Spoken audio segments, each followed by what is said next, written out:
Boa noite. Vamos a Atos capítulo 10. Na pregação passada eu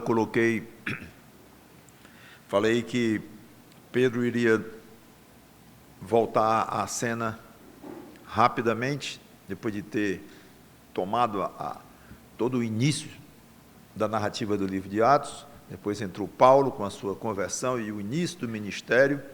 Agora Pedro novamente assume aqui a luz, depois desaparece e Paulo assume o restante do livro. Quando eu digo assume, Lucas é o escritor, eu digo a narrativa principal, o foco.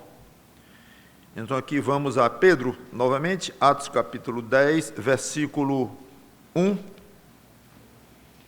até o versículo 6, que diz assim: aliás, Pedro já estava, desde o capítulo 9, já tinha entrado mais uma vez em cena, quando falamos que ele esteve em duas cidades e fez duas curas, aliás, uma cura, um homem chamado Enéas, depois, muito mais do que uma cura, mas ele fez ressuscitar uma moça, uma jovem senhora chamada Dorcas. Já vimos isso, e agora Pedro então continua com esse ministério meio itinerante, como eu comentei. Ele saiu de Jerusalém, a primeira vez que fala ele fora de Jerusalém, em um tipo de uma viagem de acompanhamento dos convertidos e de pregação para quem quisesse ouvir, para os não convertidos ainda a Cristo.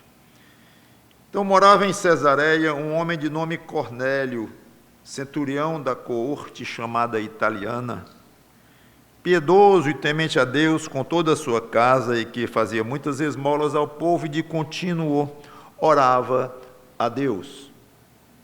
Esse homem observou claramente durante uma visão, cerca da hora 9 do dia, equivale a 3 horas da tarde, um anjo de Deus que se aproximou dele e lhe disse: Cornélio. Este, fixando nele os olhos e possuído de temor, perguntou: o que é, Senhor? E o anjo lhe disse: as tuas orações e as tuas esmolas subiram para a memória diante de Deus. Agora envia mensageiros a Jope,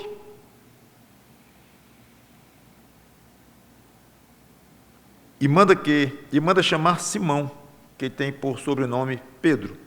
Ele está hospedado com Simão, curtidor, cuja residência está situada à beira-mar. Vamos orar.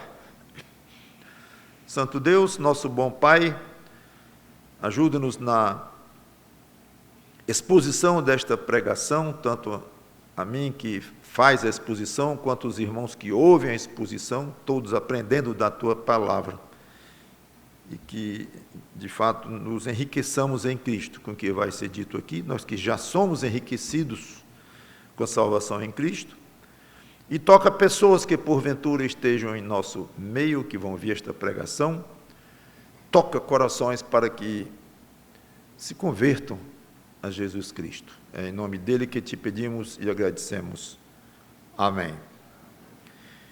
Então, esse episódio vai se passar nesta cidade de Cesareia, mais ou menos uns 50 quilômetros de Jope, aonde Pedro estava quando ressuscitou esta moça Dorcas. Cornélio era um militar gentil, ou não judeu. Essa coorte chamada Italiana, pelo que se sabe da época, era um grupo não muito grande de soldados, ou militares, que Cornélio, então, indicando, não era um grande comandante militar, mas tinha um razoável poder de 100 pessoas, e ele era uma espécie de um sargento, um capitão, uma coisa assim, em termos de hoje, seria um posto médio, numa escala militar. E era um homem piedoso. Nós temos 4 descrições que Lucas faz de Cornélio. 4. Piedoso, temente a Deus, dava esmolas e orava. Já é um bom resumo de alguma pessoa. Já dá uma boa ideia. Então o anjo diz 3 coisas quando um anjo aparece a Cornélio. Cornélio se assusta, chama o anjo de Senhor. Na minha versão, o Senhor é com S maiúsculo, mas não quer dizer nada, porque essa parte de maiúsculo ou minúsculo é de interpretação dos tradutores, não está no original, que era tudo maiúsculo. Então, não se sabe se Cornélio tinha a ideia que era o próprio Deus, ou era alguém divino, ou era um senhor no sentido de respeito, que era muito usado também, não é porque chamava alguém de senhor, que significa que a pessoa estava achando que o outro era divino, não obrigatório. O fato é que ele trata com muito respeito, muita reverência, o anjo, e inclusive, como diz, com medo, como seria de se esperar. Então, o anjo comunica a Cornélio 3 coisas. Primeiro, as orações e as esmolas de Cornélio subiram para a memória diante de Deus. O que significa isto? Basicamente que foram aceitas por Deus. Porque, na realidade, nós poderíamos dizer que toda oração no mundo chega diante de Deus, no sentido em que Ele conhece, Ele sabe os pensamentos, Ele sabe até os propósitos dos pensamentos, Ele sabe tudo, mais do que o próprio pensamento. Então, pode parecer uma informação aqui que não significa muita coisa, por ser óbvia. É claro que Deus sabia de cada oração de Cornélio, claro que Deus sabia de cada valor, de cada esmola, e para quem Cornélio deu, mas não é isso. É que Deus aceitou. Isso é importantíssimo. Porque a Bíblia fala, muitas vezes, que Deus rejeitou, até de judeus e pessoas do povo dele e tudo, rejeitou uma oração, rejeitou um pedido. Então, não é porque alguma coisa chega a Deus que automaticamente, se chegou, é porque foi aceita. Não, ok? Pode chegar e ser rejeitado. Então, não é suficiente você orar a Deus, você sendo crente ou não sendo crente, mas você fazer suas orações não é suficiente para entender que está numa boa relação com Deus. Não, eu oro todos os dias. Ótimo. Quer dizer, antes de dizer ser ótimo, é bom você ver. Essas orações são aceitas diante de Deus? Eu não sei, não. É bom saber. Como é que eu vou saber? Pelos critérios das Escrituras que falam de uma oração válida, e poderia explicar algumas coisas, não vou entrar nesse detalhe. Só quero alertar. Há orações, até de crentes, que podem ser rejeitadas diante de Deus. Cuide disto. Muito bem. Cornélio, que era um homem temente a Deus, não era um homem salvo, podemos provar isso, vou fazer daqui a pouco, recebe essa excelente notícia.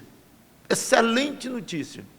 Era um homem que eu não digo piedoso, levava a sério as coisas que ele conhecia de Deus, não sabemos o quanto ele conhecia de Deus, mas o que ele sabia levava muito a sério, procurava agradar esse Deus, era generoso com as pessoas, dava esmola, orava. Então vem esse anjo e luz verde para você, Cornélio, uma excelente notícia. Suas orações foram aceitas diante de Deus. Imagino como deve ter pulado dentro do peito dele o coração de alegria, que coisa, e o que vem aí agora? Segundo, manda buscar um homem chamado Simão, que às vezes é Simão, às vezes é Pedro, mas é o apóstolo Pedro, que estava em Jope. Conforme diz, são uns 50 quilômetros mais ou menos de distância, não era tão pouco não, para a época. Mande buscar. Até aqui é só o que nós temos. Mas no capítulo 11, logo no capítulo seguinte, que nós vamos ver quando chegarmos na sequência, Pedro está falando lá em Jerusalém, relatando essa história.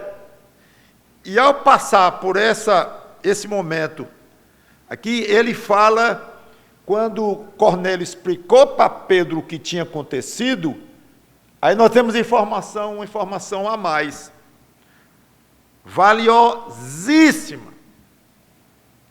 Versículos 13 e 14 de Atos 11, no próximo capítulo, referindo-se ao mesmo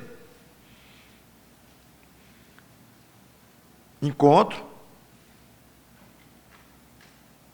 E ele nos contou, Pedro, dizendo, Cornélio me contou, ou nos contou, a Pedro e aos seus amigos que foram com ele, como viram o anjo em pé à sua casa. Então está falando do encontro de Cornélio com o anjo.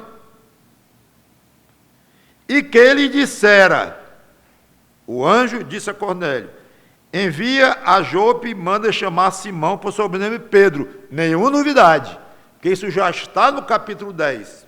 Já vimos isso.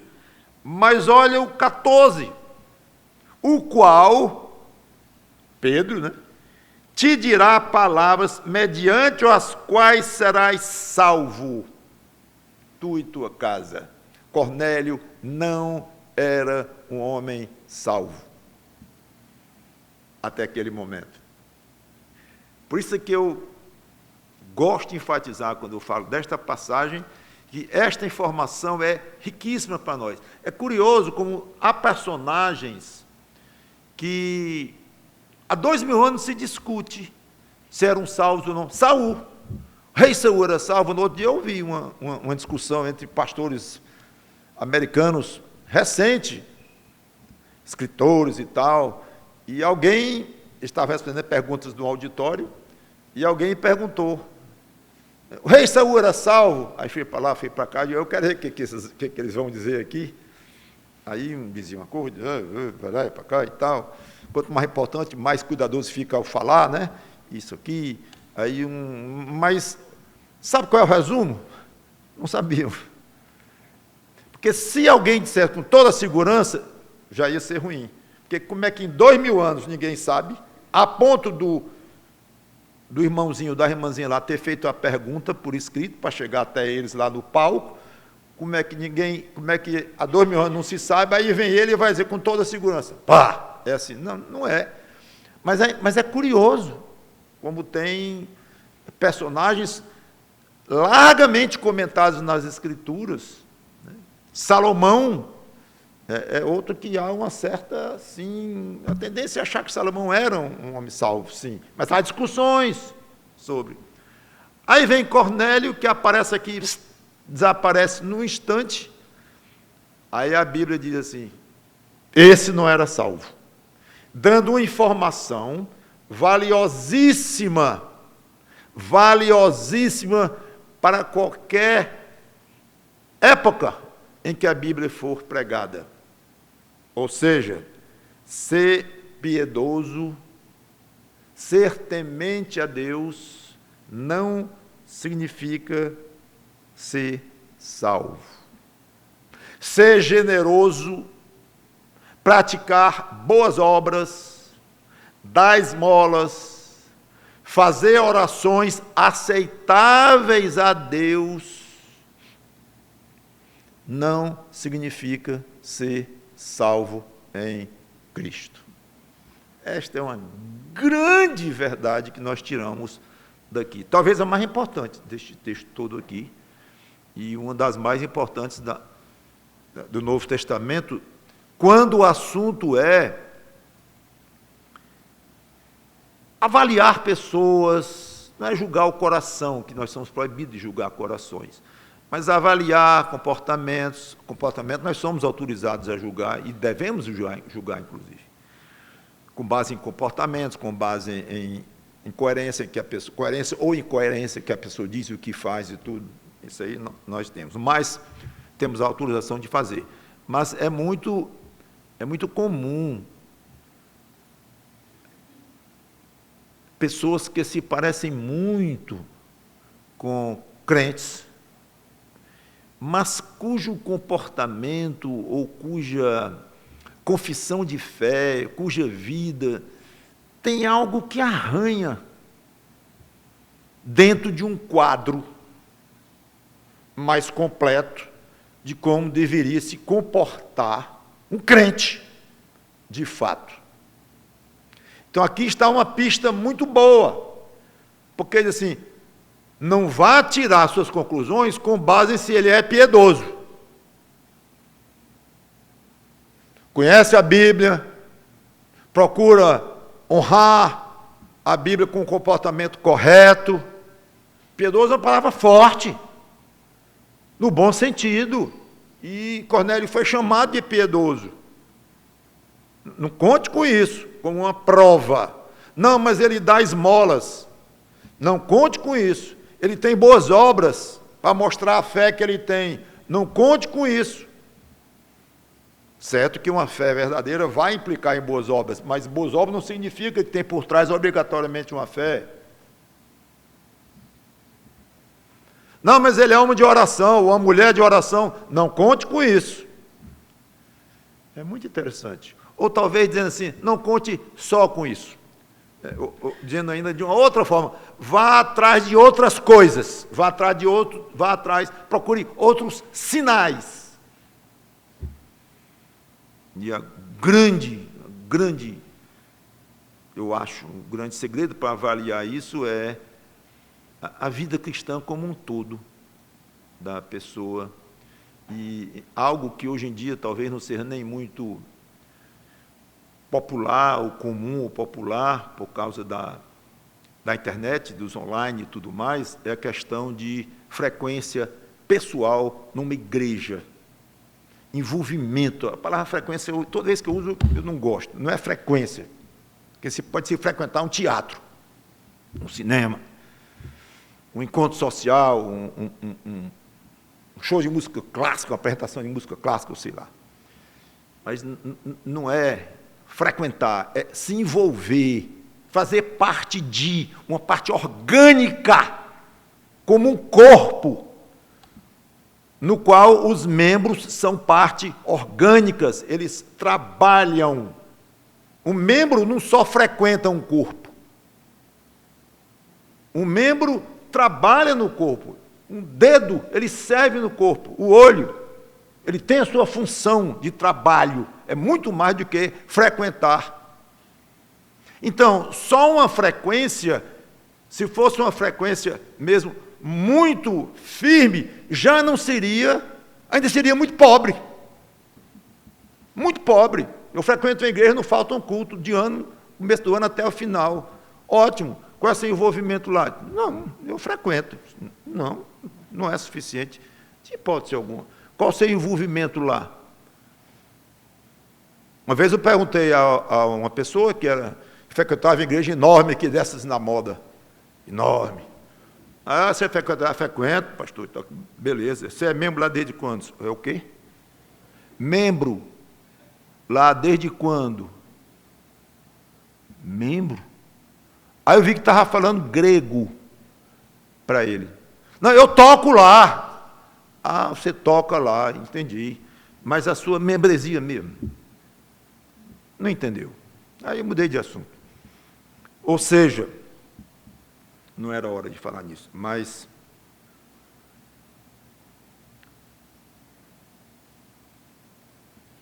aprenda a enxergar de uma maneira um pouco mais nítida as pessoas que se dizem crentes.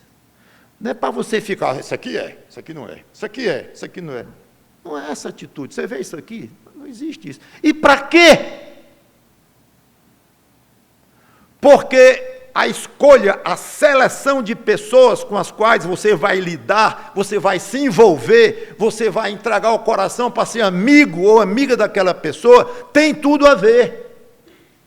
Hoje pela manhã eu disse que a Bíblia diz, as más conversações corrompem os bons costumes. Então, se alguém diz que é crente e não é, não vai sair boa conversação no sentido espiritual, biblicamente correto, rico em edificação. Não vai. Então, tem a ver, sim, o crente saber identificar, pelo menos para si só. Ele não vai decretar nada, é óbvio, ele não tem poder, ele não tem autoridade para decretar se alguém é crente ou se não é. Não é este o assunto, mas tem toda a autoridade e direito de dizer: eu considero essa pessoa, esse homem, esse rapaz, essa moça, um irmão em Cristo. Ou eu não considero. E tenho meus motivos, não é porque o bigode dele me irrita, não. É por isso. Não considero. Então, se ele é salvo e tal, amém.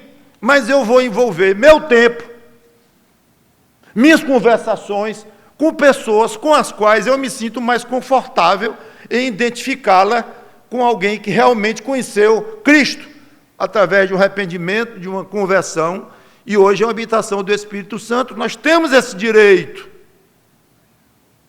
E mais, quando eu falo na importância desse aspecto aqui de Cornélio, não é só para nós avaliarmos, é a própria pessoa. Qual é o bem que faz alguém entender que é crente, porque a mãe dele diz que aos 4 anos ele se converteu, ou com 6, ou com 8, mamãe diz que eu sou, então eu sou, e bota na cabeça que é, e o pai concorda, e foi batizado, então sou, e entra na cabeça, e isso fica mais forte do que a capacidade de se autoexaminar, dizer: espera aí, deixa eu ver a minha vida, deixa eu ver o meu coração é coerente com esta confissão que eu faço ano após ano, de que sou crente. Eu que eu tenho, sabe como é, a gente tem altos e baixos e tal, todo mundo tem altos e baixos, tem, todo mundo tem e tal. Pois é, então também tem meus altos, às vezes é alto, às vezes é baixo, às vezes aí volta e fica nisso.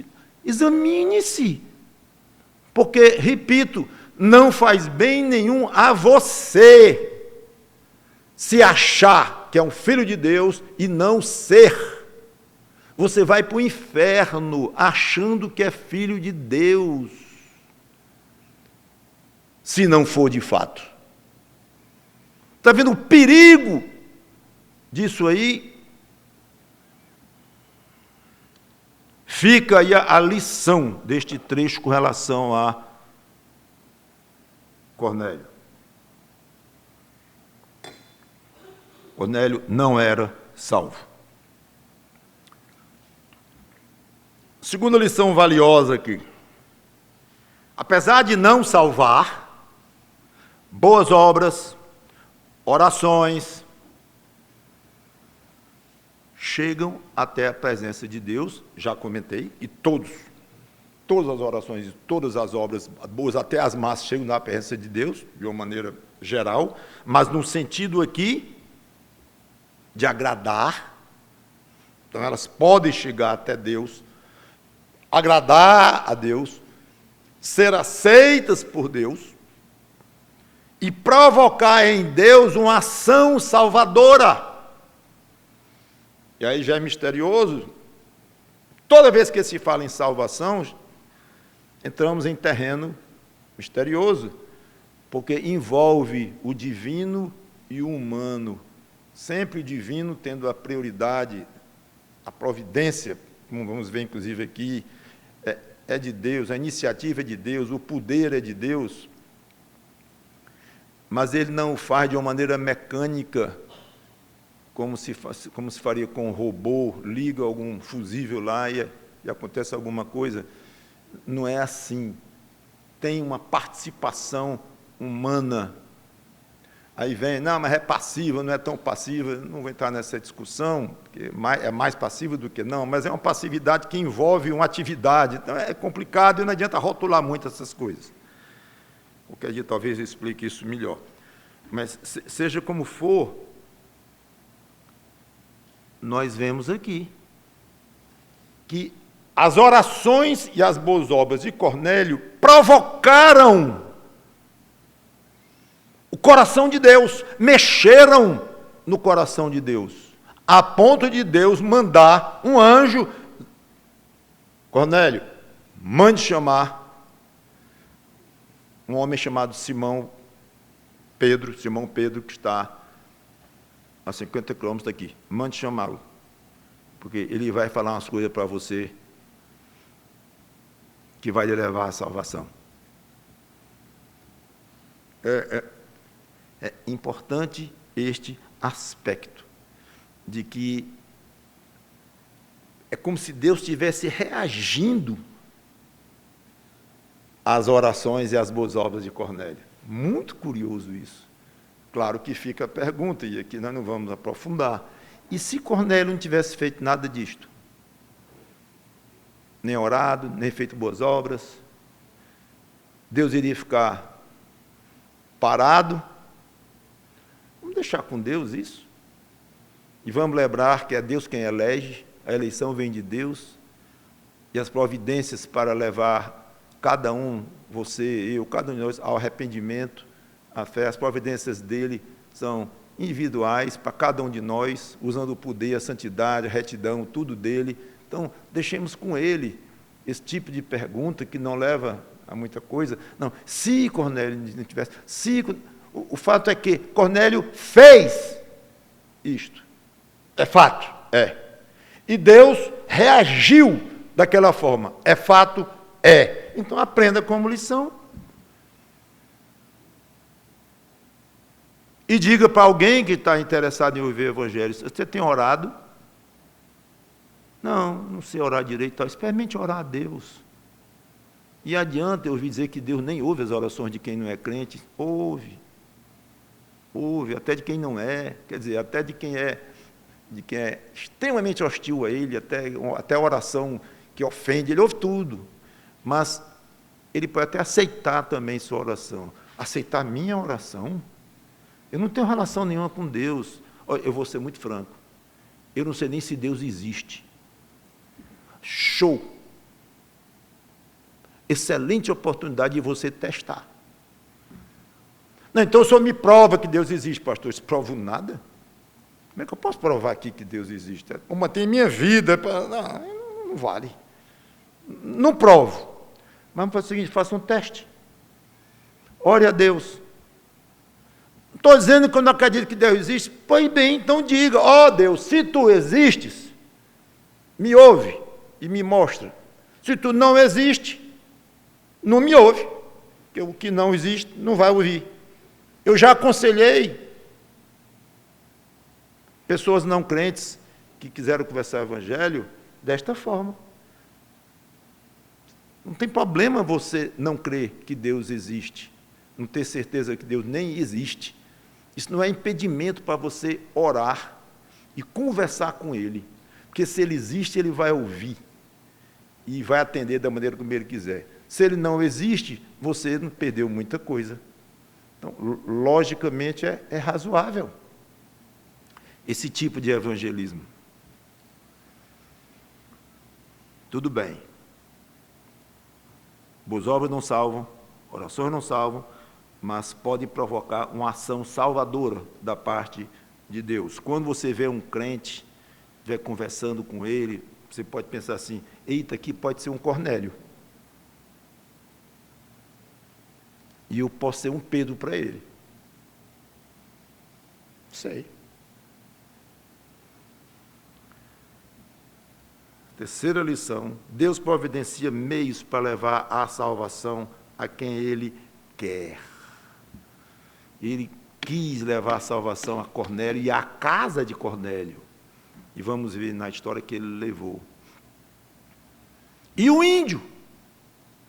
Clássico, né? Clássico.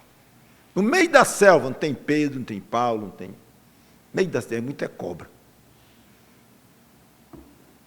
Como é que o pobre do índio vai ser salvo? Isso é problema seu. Você está responsável pela alma do índio lá no meio do Amazonas? Preocupe com o seu vizinho. Muito melhor. Mora com ele, ao lado dele há 5 anos, sabe nem o nome dele. Aí está preocupado com o índio. Bacana, né? E para quem gosta de discutir religião, isso é prato cheio, né? O índio. Sempre vem. O índio. Pois é, como se você estivesse sem dormir. pensando no índio. Está pensando no índio? Vá para ser missionário no meio dos índios, como alguns de fato vão. Então, muitas vezes, é só uma discussão que quer travar, porque, na realidade, Deus não vai lhe responsabilizar pela salvação do índio, ou daquele que mora na Groenlândia, ou que mora lá no interior do Havaí. Ele não vai. Claro, tem responsabilidade de pregar para toda criatura, que a gente encontra no nosso caminho e tal, mas Deus vai lhe responsabilizar por cada ser humano? Óbvio que não. Então, o que você tem a ver com isso? E Deus lhe perguntou, ele lhe disse como é que ele faz para salvar o índio, que ele quer salvar, ele lhe deu alguma satisfação, ele vai lhe perguntar, quando ele se encontrar com você, vai julgar você, ele vai perguntar, ele vai lhe fazer um teste, ou coisa desse tipo. Muitas vezes você não está crendo direito no poder de Deus para salvar quem Ele quer, mesmo o índio lá. E se Ele quiser, Ele bota uma cobra daquela de 10 metros para falar com o índio. Não, pastor, o senhor está apelando, né? Não, eu não estou apelando porque não estou dizendo que a cobra está falando com o índio, estou dizendo que ele pode. E ele disse que pode fazer filhos de Abraão, judeus, das pedras. Então, estou fazendo uma afirmação que tem base bíblica, no sentido de dizer, ele pode fazer coisas absurdamente impossíveis para o ser humano, Deus pode. E ele já falou, uma jumenta já falou com o profeta, mas é exceção, eu sei, reconheço, e nem estou achando que está cheio de cobra pregadora lá no meio da floresta, não. Eu estou dizendo que Deus pode, e que Ele sabe como fazer. Você quer ensinar Deus a salvar a gente, é? Não entendo como é que Ele salva alguém sem... E porque você não entende, Deus não sabe fazer. Então, quer uma sugestão? Esqueça o índio, nesse sentido de discussão, e ore pela alma do índio. Ou se chegar a um ponto que você não aguentar mesmo, vá ser missionário entre os índios, a igreja está pronta para lhe apoiar. Tudo bem, tem pessoas que vão mesmo. Mesmo assim, vai ser um grupinho de índios, né? São muitos no mundo todo. Então, não vai resolver o problema de uma maneira geral. Deixe de se preocupar com isto e passe mais a crer no que a Bíblia diz. E você viu aqui como Cornélio, metido em Cesareia, metido com os gentios, militar entre os gentios, numa corte italiana. Aí Deus, vai lá. Vimos como Filipe foi lá para aquela estrada conversar com aquele etíope africano, saindo de Jerusalém. Lembra? Foi lá, na carruagem, no carro que o homem estava andando, e Filipe foi acompanhando a pé, já trotando talvez, ou até correndo um pouco. Falou para Filipe, vimos isso recentemente, então Deus mandou lá. Entenda que Deus manda quem Ele quer. Agora Deus vai envolver Pedro na conversão de um gentio. E aqui é algo muito importante, especialmente para aqueles um pouco mais aprofundados nas Escrituras, professores, tudo mais, os que gostam de entender melhor as questões de Velho Testamento, de Novo Testamento, as questões de Israel, as questões de crente, de igreja neotestamentária, estas questões, isso é importantíssimo. Pedro participar da conversão de um gentio para mostrar que o evangelho não era exclusivo dos judeus. Coerentemente com o que Jesus disse, Jerusalém, Judéia, Samaria e todos os confins da terra. Ele abrangeu, ele aumentou muito o raio. Aumentou muito, quer dizer, aumentou o máximo em termos de terra. Não tem mais limites. O judeu tinha aquela ideia de que a palavra de Deus era para ele. E, num certo sentido, era. Que ele era um povo especial, escolhido, que foi através de Abraão, que veio lá de Ur, chamado por Deus. Era. E que Deus prometeu um reino a este povo que viria de Abraão, e um rei que seria mais do que um simples rei. Foi, de fato. Então, os judeus, se ele se achava diferente e um tanto quanto exclusivo, ele estava certo. Era mesmo. Deus não fechou a salvação para os gentios, os que não são judeus, porque ele abriu aí uma válvulazinha de escape para o prosélito, aquele que não é judeu, ouvia a palavra de Deus, que Deus revelou aos judeus, e aí o que não é judeu ouvia e aceitava, passava por um ritual, e era circuncidado se fosse homem e tal. Pronto, passava a ser como um judeu, chamado prosélito, não judeu, porque judeu é sangue, não judeu, mas aceitável, razoavelmente, nos lugares, nos precintos sagrados, embora com alguma divisão, com alguma separação, mas eram aceitáveis, não eram alijados. É judeu? Não. Inferno para você, fora. Não há possibilidade de salvação para você sendo judeu, não sendo judeu. Não era assim. E, claro, Deus poderia salvar, e salvou muita gente sem ser judia ou não judeus, através de uma fé direta que Deus deu, e podemos falar algum bocado sobre isso. Mas, seja como for. Quando chega o Evangelho, depois da morte, ressurreição e retorno ao céu de Cristo, esse Evangelho era para todo mundo. E para o judeu isso era estranhíssimo, negativo.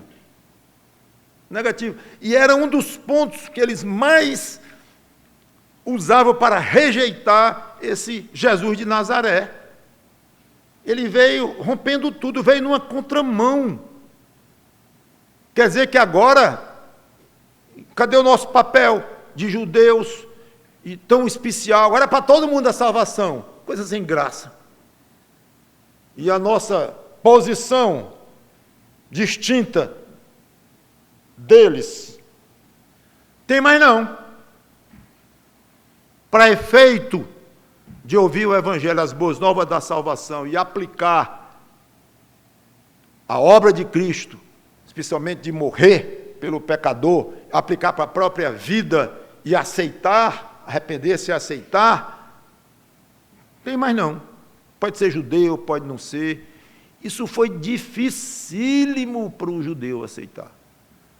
E deu muita perseguição por causa disto. Então, o que vai acontecer aqui é de uma importância enorme, enorme, porque mostra o início na prática do Velho Testamento desaparecendo, murchando com as suas leis, as suas restrições, tudo aquilo ia sumindo, ia surgindo aqui, de fato, uma oferta de salvação absolutamente mundial, global, para todo e qualquer ser humano na face desta terra. Esse capítulo aqui é fundamental para se perceber esta mudança. Paulo queria ser o grande apóstolo dos gentios, ele estava há uns 6 anos convertido, nesta altura aqui, em que Pedro foi chamado a Lida, depois Jope, agora Cesareia. Ele estava em Tarso, como já vimos, nós deixamos Paulo em Tarso. Ele saiu fugido, levaram ele de Jerusalém, estava sendo perseguido, para Tarso, lembra? E lá ficou, durante algum tempo. Até Barnabé chamá-lo. Já comentamos isso. Seja como for, lá estava Paulo se preparando, lá em Tarso, antes de entrar e assumir para valer o ministério dele, fundação de igreja e tudo mais. Ele ia entrar com força total, já, Paulo. Era de suma importância que Pedro apoiasse o ministério de Paulo. Tanto que quando Paulo chegou em Jerusalém, o grande problema dele é que os judeus tinham medo dele, porque ele tinha sido perseguidor até pouco tempo, e os apóstolos, tudo, claro, com medo, reticentes e desconfiadíssimos de Paulo. Foi quando entrou Barnabé e disse, vem cá, vou levar até os apóstolos. Já vimos isso detalhadamente. Então, era fundamental o apoio dos apóstolos a Paulo. Não apenas em Paulo ser um crente agora. Já foi a primeira barreira, foi vencida. Mas Paulo já se transformar na maior estrela, não gosto de usar essa palavra, mas no cristão mais em foco da época, para não dizer até hoje. Então não era só que Paulo se converteu, mas vocês não viram o que Jesus vai fazer desse Paulo. Vamos já olhar. Jesus está preparando o Paulo lá. E antes disso, tinha que preparar Pedro e os outros apóstolos, a liderança. Pedro era o principal dos apóstolos. Então, Pedro tinha que ser instruído, preparado, amaciado, talvez a palavra seja assim, para poder, quando Paulo viesse de lá para cá, como missionário e como extremamente ativo na disseminação do Evangelho, Pedro dizer, é isso mesmo. É isso mesmo. E Pedro passou por um sufoco. Vamos ver no capítulo 11. Ele próprio. Porque foi bater na casa de Cornélio. Ele próprio. Porque Cornélio era gentio. Judeu não podia entrar na casa de gentio. Especialmente comungar com gentio, comer com gentio. E comer era um ato muito importante, socialmente, na época, mais do que hoje. Ainda é um tanto quanto, mas na época muito mais. Então, você entrar na casa de um gentio e comer com eles, absolutamente impensável para um judeu. Aí o anjo diz assim, Cornélio, mande chamar um judeu qualquer aí. Não, é o chefe dos apóstolos. Digo chefe num certo sentido. O mais proeminente dos apóstolos. O número 1 entre os apóstolos. Esse tal de Simão Pedro, você não pode não conhecer, talvez tenha ouvido falar já, não sei, mas esse Simão Pedro é a maior autoridade que tem hoje na terra, em termos de cristianismo, apóstolo de Jesus Cristo. Entre os outros, somente 12, 12 ficou 11, depois 12 de novo, chegou mais um, mas homens especialíssimos, e entre eles Pedro tinha a distinção principal, pois este foi que o anjo mandou Cornélio chamar. É impressionante isto. Então tem alguma coisa grande acontecendo aí. Será que Deus tinha algum propósito por trás disso? Tinha, com certeza tinha. É exatamente o que eu estou falando aqui. Era importantíssimo. Pedro apoiar o ministério de Paulo, só que para isso, Pedro deveria entender a universalidade do Evangelho, entender que agora as barreiras se haviam quebrado, como Paulo ensina lá em Efésios 2. Não tem mais separação entre judeu e gentio, no sentido do convite à salvação. Era tudo que Pedro não sabia. Claro. Não sabia porque não era, de fato não era. Se alguém chegasse para Pedro e olha, se Pedro estivesse lá na casa dele, lá na casa do hóspede dele, do hospedeiro dele, lá em Jope, ó, tem um pessoal aí mandando te chamar. Quem? É um pessoal lá de Cesareia. Judeus? Não. Gentios, aliás, é um capitão, um sargento lá do exército. Está te chamando. Me chamando para ir lá? Ia ser uma reação muito... Para ir para a casa dele, ele quer para a casa dele, para a família dele, ele quer que você vá lá dentro, para o âmago da família dele. Não posso. Não posso. Não, ele não ia se sentir nunca com autorização para fazer isso. Então, ele tinha que entender a universalidade do Evangelho e ele passar pela experiência da conversão de um gentio. Ele próprio, ele vê com os olhos dele não era nem alguém dizer para ele, falando de experiência, não, mas dada a importância de Pedro nisto tudo, Deus fez questão de envolver profundamente Pedro nisto, nesse primeiro passo. Versículos 7 e 8.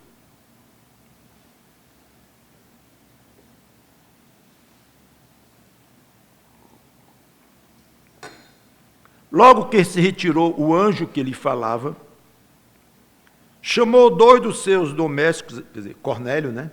Chamou 2 dos seus domésticos e um soldado piedoso dos que estavam a seu serviço. E, havendo-lhes contado tudo, enviou-os a Jope. Então, ele manda 3 pessoas.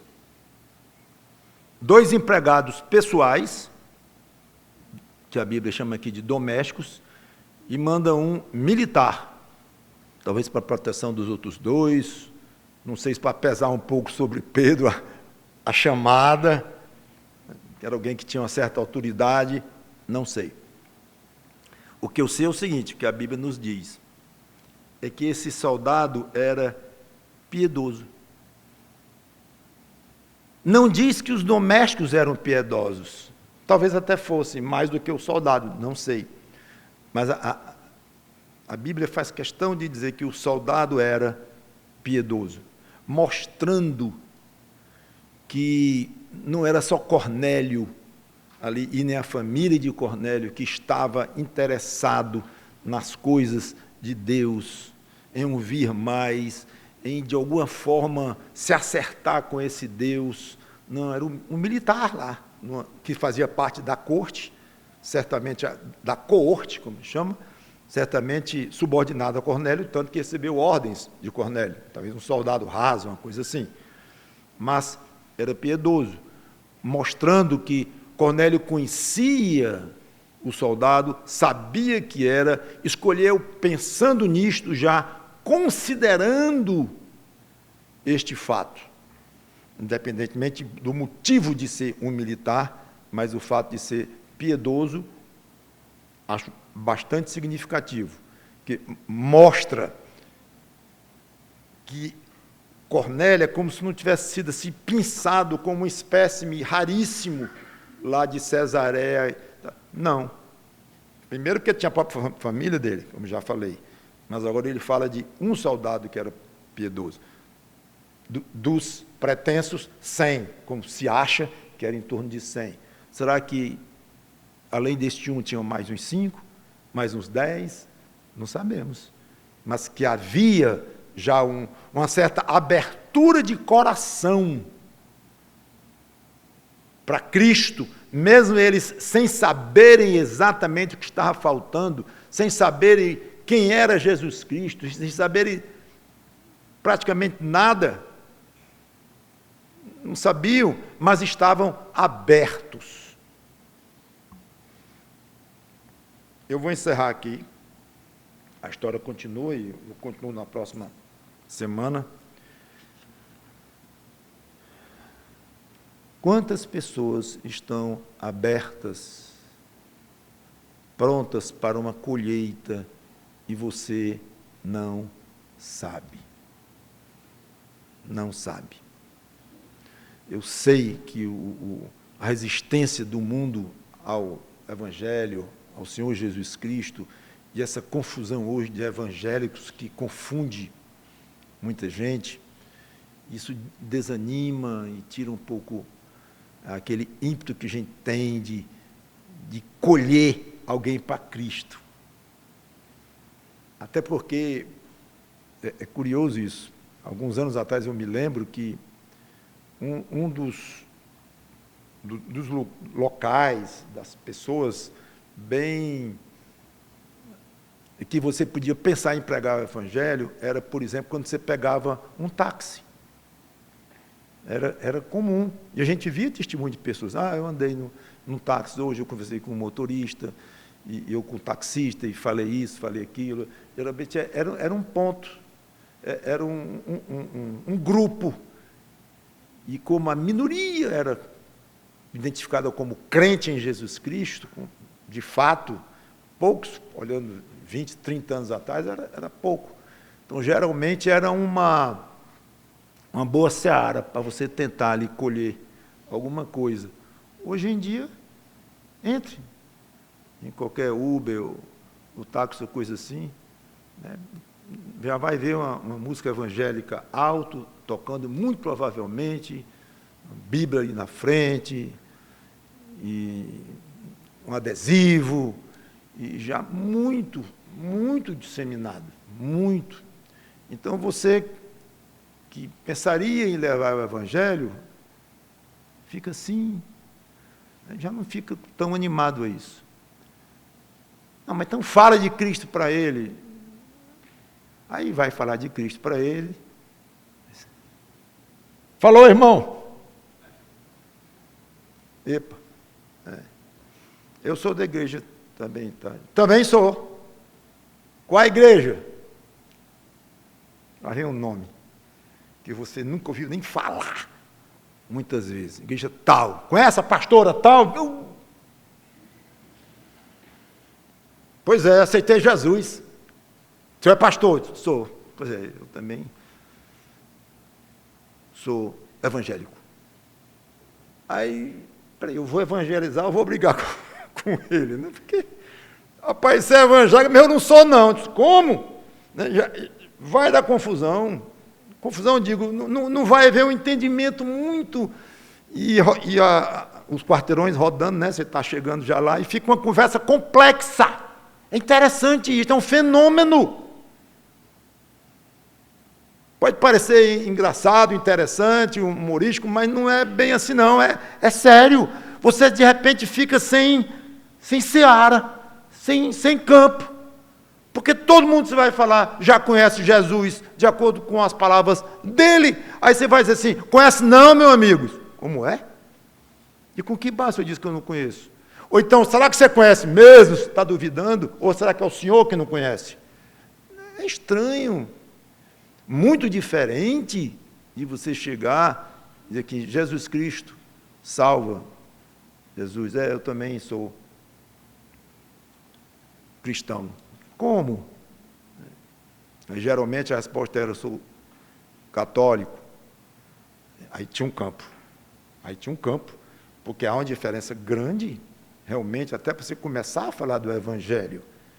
Muito grande, uma coisa, outra que ensina, as escrituras, outras escrituras mais tradição, autoridade papal, ex-cátedra, que fala sem erro. Aí você já tem muito para... A parte de ter herdado a religião do pai e da mãe, que é muito comum entre eles.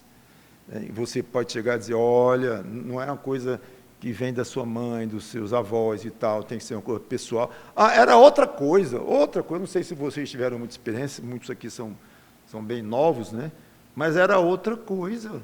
Hoje em dia, você fala que não é do pai nem da mãe, ele sabe. Ele fala de uma conversão, ele sabe. Tudo isso. Que tem que ser batizado pós-conversão, ele sabe, batizou-se 2 meses atrás. Tudo isso. Está lá. Então, voltando para encerrar. Eu reconheço que desanima. Eu sinto isso na pele. Mas, gente, vai ter... Os Cornélios estão aí. E não só os Cornélios, mas os parentes de Cornélio. Mas o piedoso soldado lá, subordinado a Cornélio, estão por aí. E acho que não servirá como desculpa diante de Deus, dizer, não, eu reduzi 90% da minha atividade evangelística por completo desânimo quanto a essa situação. Então, pense nisso. Não é razoável. E talvez mudar um pouco o estilo, pensar em alguma maneira de fazer, talvez até a própria igreja possa pensar, nós, da liderança, pensar em alguma sugestão evangelística atual para fazer frente a esse tipo de situação, não sei. O que eu sei é o seguinte, tem muita pessoa precisando de Cristo por aí. Tem muitos Cornélios por aí e muitos soldados piedosos por aí. Vamos encontrá-los. Vamos achá-los e Deus saberá nos dirigir até eles, se e quando Ele quiser. Vamos orar. Obrigado, Senhor Deus, pela Tua palavra, que o Teu Espírito Santo nos dirija em tudo o que foi colocado aqui. Em nome do Senhor Jesus Cristo.